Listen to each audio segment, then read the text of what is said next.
नमस्कार, फिर पैसा बोलता है में आपका स्वागत है। आज निफ्टी डाउन है, 60 पॉइंट्स डाउन है। एक समय 130 130 पॉइंट्स डाउन था। मैं 2:30 बजे बोल रहा हूँ, सो 1 घंटे का ट्रेडिंग और है, क्या भी हो सकता है। आज बहुत बार दिन में निफ्टी पॉजिटिव गई, प्रॉफिटेबल टेरिटरी में उसे भेजा गया एफआईएस के तरफ, और जब नीचे आई तो डीआईएस खरीद रहे हैं। सो निरंतर सेलिंग हो रही है, एफआईएस के द्वारा भारत से एग्जिट हो रही हैं। तो क्या होगा इसके बारे में हमें कोई जानकारी नहीं है, फिर भी हम वेट कर रहे हैं। मेरे ख्याल से करेक्शन का मतलब है 23,500। अगर निफ्टी 23,500 टच करती है तो पहले पड़ाव नीचे आ चुकी है।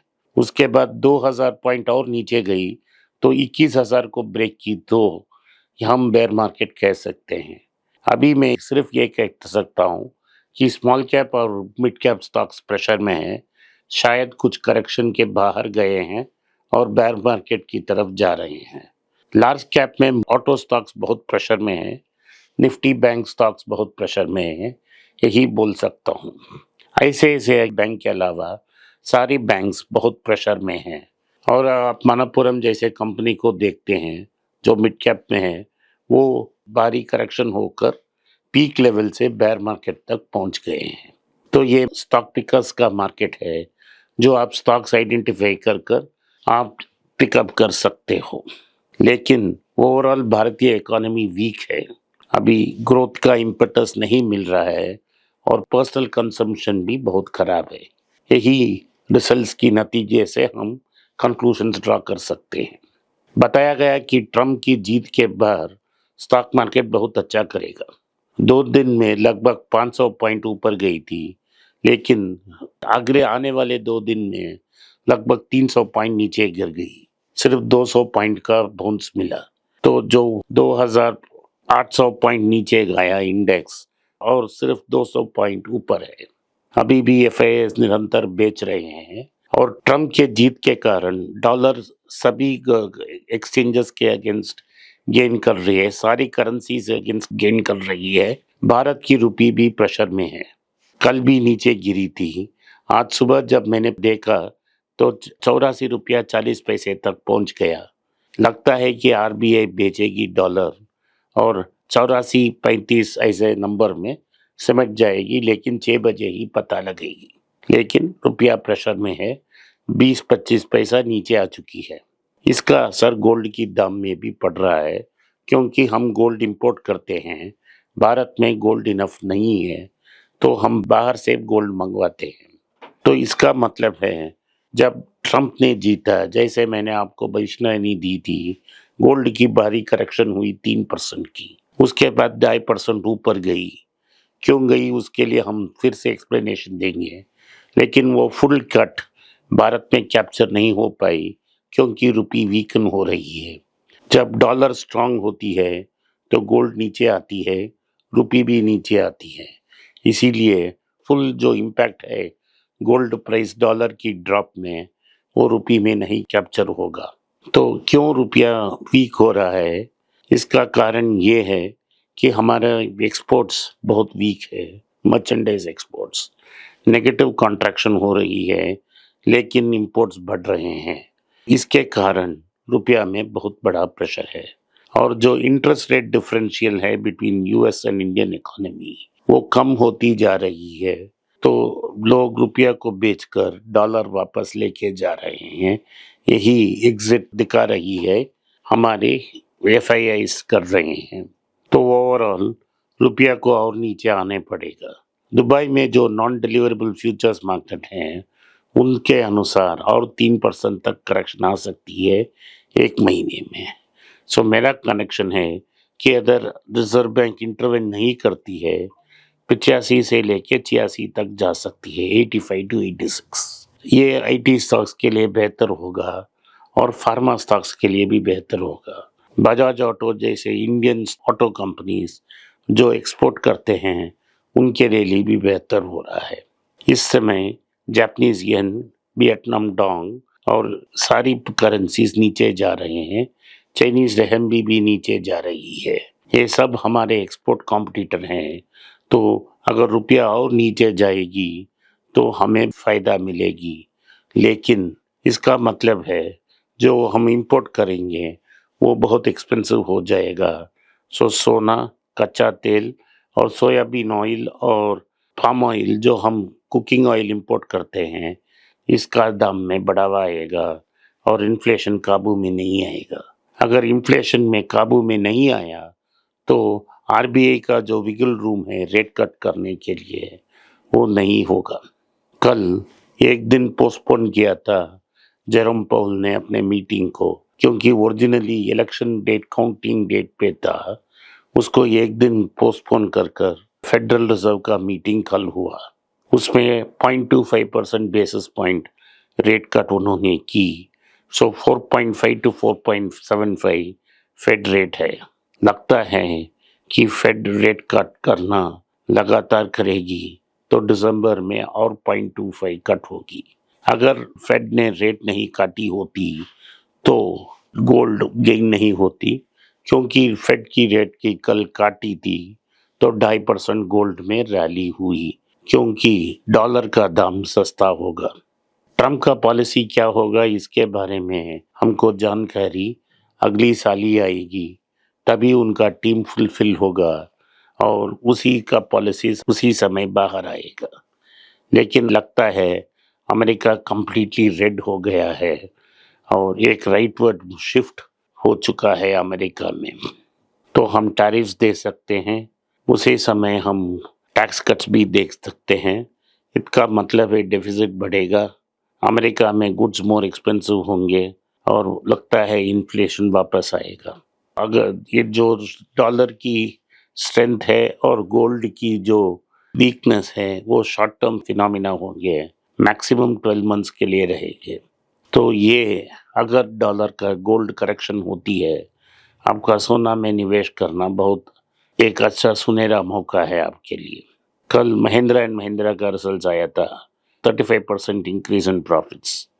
लेकिन आपको महिंद्रा एंड महिंद्रा को एक ऑटो कंपनी की तरफ वैल्यू नहीं करना चाहिए, एक होल्डिंग कंपनी की तरफ की वैल्यू करना चाहिए, क्योंकि वो tech Mahindra, Mahindra life spaces, Mahindra holidays, Mahindra finance, सब महिंद्रा एंड महिंद्रा कंपनीज का होल्डिंग कंपनी है। तो एक होल्डिंग कंपनी का डिस्काउंट रहेगा। दूसरा चीज़ है, इस कंपनी में डेट बहुत ज़्यादा है, डेट अभी तक काबू में नहीं आया।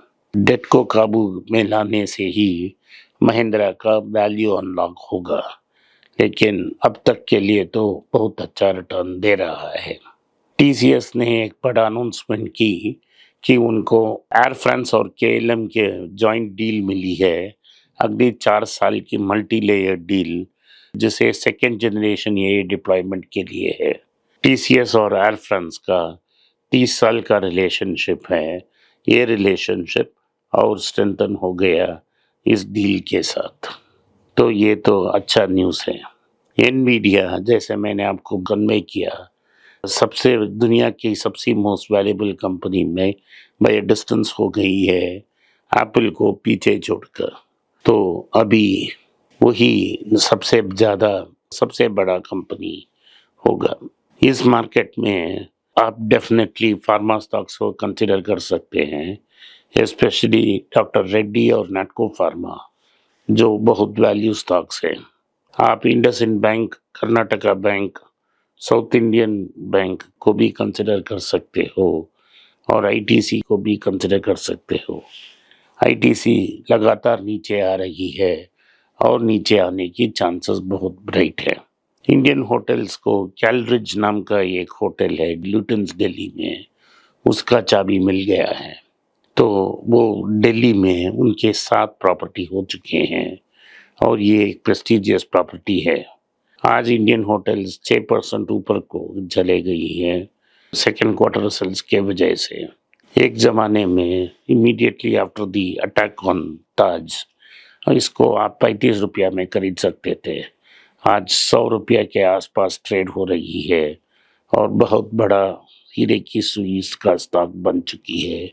आप इसको कंसिडर नहीं कर सकते। फिर कल एक श्रोता ने मुझे पूछा कि हीरे का सुई का मतलब क्या है। ये मतलब है कि कंपनी बहुत एक्सपेंसिव है, हीरा है, बहुत अच्छा है, हीरा है, लेकिन हीरा सुई के रूप में है और अपने आँख को चुभ सकती है। इसका मतलब ये है कि आप इसको खरीद सकते हो और साल भर आपको कोई रिटर्न नहीं मिला। इसका बेस्ट एग्जाम्पल एशियन पेंट्स है। बेहतरीन कंपनी है, 53% मार्केट शेयर है, 53% मार्केट शेयर है और बहुत वैल्यूबल है, लेकिन 3 इयर्स में 10% डिक्लाइन ही हुई है, कोई प्रॉफिट नहीं आया, क्योंकि जब आपने इसको खरीदा तभी उसका वैल्यू बहुत ज़्यादा था। सो नीडल मूव करने जैसा ब्रिलियंट रिजल्ट्स वो नहीं दे पाया, क्योंकि मार्केट लिमिटेड है। अब इस पेंट्स में और प्रेशर आ जाएगा। बिरला ओपस और पिडिलाइट दोनों भी मार्केट में एंटर करना चाहते हैं। बिरला ने अपना पेंट को लॉन्च कर लिया है और ऐसे बात कर रहा है, एक्सा नोबल से बात कर रहा है इसको खरीदने, उनकी डुलेक्स ब्रांड को खरीदने की, तो 20% मार्केट शेयर हो जाएगा और वो एशियन पेंट्स पे दबाव डालेगा। इसीलिए एक्सपेंसिव स्टॉक्स को खरीदना आपके सेहत और आपकी पोर्टफोलियो की सेहत के लिए अच्छा नहीं है। इसीलिए मैं इसको हीरे की सुई कहता हूँ। मैं अक्सर बोलता हूँ आपको, गवर्नमेंट सिक्योरिटीज और गवर्नमेंट बॉन्ड्स में इन्वेस्ट मत कीजिए, क्योंकि कभी भी सरकार पलट सकती है, अपनी पोजीशन से पलट सकती है। एक फंड है नेशनल स्मॉल सेविंग्स फंड, जिसे 1987 से चला रही है सरकार। 1992 में इसमें न्यू फंड्स डालना मना कर दिया गया है, लेकिन सरकार इंटरेस्ट देती रही है। अक्टूबर 2003 से 2024 तक 7.5% इंटरेस्ट देती थी सरकार, ताकि लोग उससे बाहर नहीं रह सकते। अगर आप इससे विड्रॉ करते हैं तो आप टैक्स लगती है और बहुत एक्सपेंसिव हो जाता है, तो लोग इसे रिटायरमेंट प्लानिंग के लिए और सक्सेशन प्लानिंग के लिए रखते हैं। लेकिन पिछले महीने में एक न्यूज़ आया था कि गवर्नमेंट अक्टूबर 1 से इसे कोई इंटरेस्ट पे नहीं कर पाएगी। अगर आपको रहना है तो रह सकते हो, लेकिन आपको पैसा नहीं मिलेगा। ऐसे अनेक फिनेंशियल एडवाइजर्स हैं, जिनमें एक ने ये इंटरव्यू दी है, जिसको मैं लगाता हूँ, आप खुद पढ़ लीजिए। इन्होंने अपने लाइफ की रिटायरमेंट प्लानिंग इसमें की थी, लेकिन अगर आपने उसको आज विड्रॉ किया तो उस पर आपका 30% का टैक्स लगेगा इनकम टैक्स से। जो रिटर्न के लिए आपने इन्वेस्ट किया वो रिटर्न टैक्समैन के लिए चला जाएगा और आपका सारा इनकम 30% तक पुश कर दिया जाएगा। गुजरात चैम्बर ऑफ कॉमर्स ने सरकार से अपील की है कि आप उनको एग्जिट विंडो दें मार्च 2025 तक, जिन्होंने पहले ही इन्वेस्ट कर अपनी रिटायरमेंट प्लानिंग के लिए इस पैसा को रखा है नेशनल स्मॉल सेविंग्स फंड को, उनको टैक्स फ्री ये रिटर्न वापस लेने के लिए। लेकिन ये सरकार आप लोगों के लिए नहीं है, आप लोग जैसे लोगों के लिए काम नहीं करती है, तो आपको टैक्स देना ही पड़ेगा। इसलिए कहता हूँ, आपको नया टैक्स रेजिम में कोई टैक्स रिलीफ नहीं मिलने वाला है। सरकार से दूर रहिए, लाइफ इंश्योरेंस कॉर्पोरेशन से दूर बच रहिए और अपने पैसा को सेफ रखिए। आज के लिए इतना ही। आपने इस पॉडकास्ट को सुना, इसके लिए मैं आपका आभारी हूँ। हो सके तो इस वीडियो को लाइक कीजिए, चैनल को सब्सक्राइब कीजिए और बेल नोटिफिकेशन दबाएं। इस वीडियो को अपने दोस्त और रिश्तेदार के पास भेजें और उनको देखने की आग्रह करें। धन्यवाद, नमस्कार, जय हिंद।